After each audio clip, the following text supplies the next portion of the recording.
Hi everyone, it's Lucy. I am just sharing a few of my most recent thoughts. One of the realizations I've had recently is understanding the type of criminal mindset that is going on here. Unfair, illegal criminal aggression is not allowed. It is literally a symbol of barbarianism, animalism, that people have realized many years ago we have to contain. We work together using the law to contain it. So one of the descriptions I have developed for myself about these people is the concept of the orbiting planets, where there can be many really important variables. For example, other people's safety, the long-term goals of human development, sustainability. What many of these people are doing is reducing that all down to, what about my continued survival as a massive thief? Okay? And we are all paying the price. And this has been getting worse and worse and worse for generations and generations. So it's almost as though facts can orbit these people's minds like planets, yet they continue in having a very myopic view of the world. It helped me to realise that many of these behaviours are simply, can be understood as simply symptoms of disorders. And we all know how disorders form. Children are generally born healthy. It's bad environments or experiences, negative experiences, micro-negative experiences, things that the child interprets negatively. All these things over time can lead people to have certain disorders, and some disorders are relatively harmless. It's often the case that people who experience the same type of negative event end up developing the same type of disorder. It's not a coincidence that every single child who has had a negative family upbringing has more of these types of disorders than those who don't. So disorders are a natural part of life, but some can be extreme. Everything that these people have done for me has been able to be understood in the context of the following disorders that I've identified, just my personal evaluations. They have an overbearing disorder, where they've got to dominate other people. They've got to step in, stamp down, it's their time now, taking over, this patronising, big brother on your shoulder sort of thing.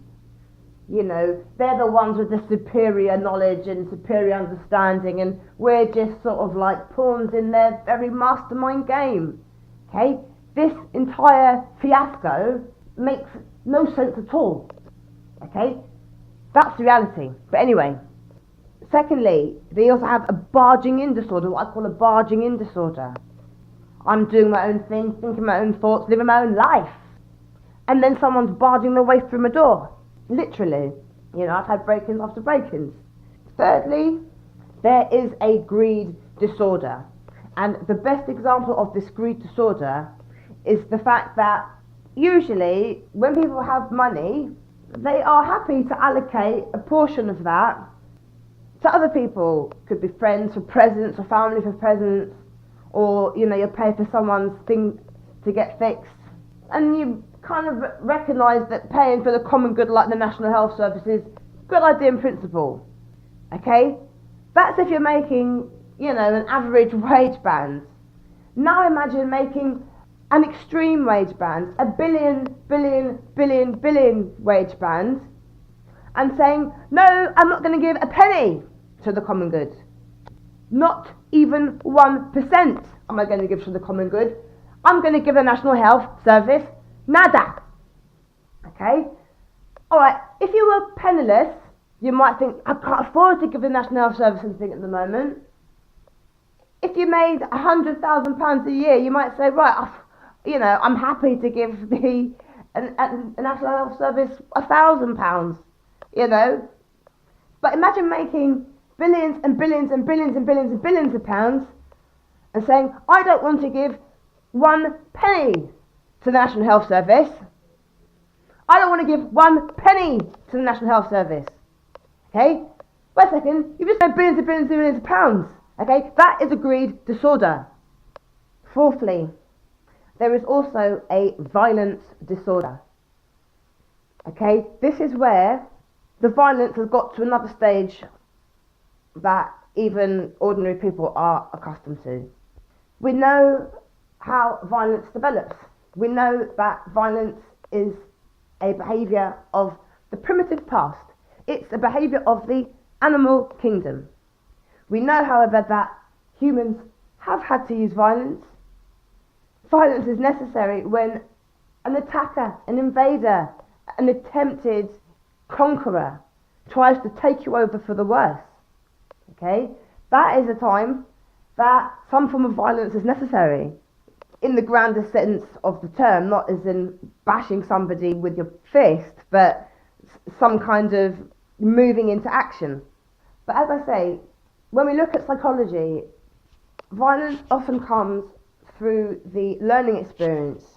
And a very good example of this is if you look at the story of the son of Saddam Hussein. Because the son of Saddam Hussein wasn't Saddam Hussein. I'm not sure if you know about the story about Saddam Hussein and his behaviour and his personality and what he was like and what he did. But he is a very good example of a very brutal person, okay? Not ordinary, not an ordinary person. Different. Very extreme in a way of extreme violence, okay? And we know that people are more likely or able to commit violent acts when they have had certain problems in their upbringing. It's partly organic, but it's not fully organic. The main thing, I think, is the learning. So if you look at the way Saddam Hussein's son learnt from the violence of his father, you can see that we have a serious problem when these violent behaviours have been carried on for so many centuries, and I mean centuries, millennia, you know, these barbaric ways of behaving and these barbaric philosophies. But for whatever reason, these people have now become a category of serial killer. It's very interesting if you look at the speech made by George Bush about Saddam Hussein. We all know that it looks, well, it's quite obvious that the Twin Towers was an inside job, okay? And that was a very good excuse to be able to go in and get Saddam Hussein, okay? But the fact is, Saddam Hussein is not the only dangerous, violent person out there. We have documentaries about these kind of people, documentaries about serial killers, okay? It's a very prevalent problem.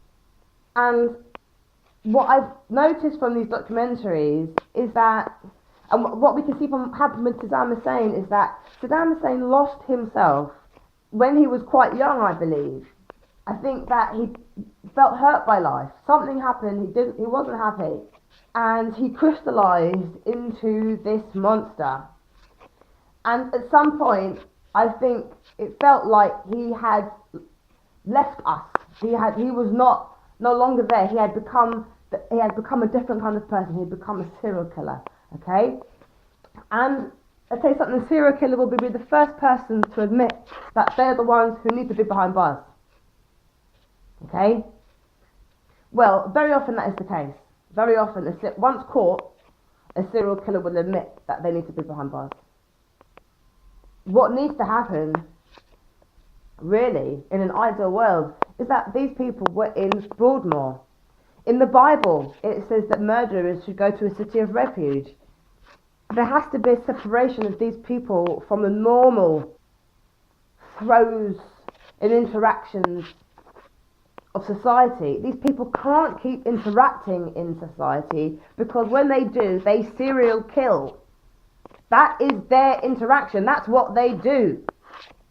They can't be in the same status as the rest of humanity.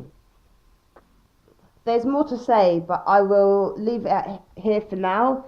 I'm getting really tired now, so I'm going to try and go back to sleep in a minute.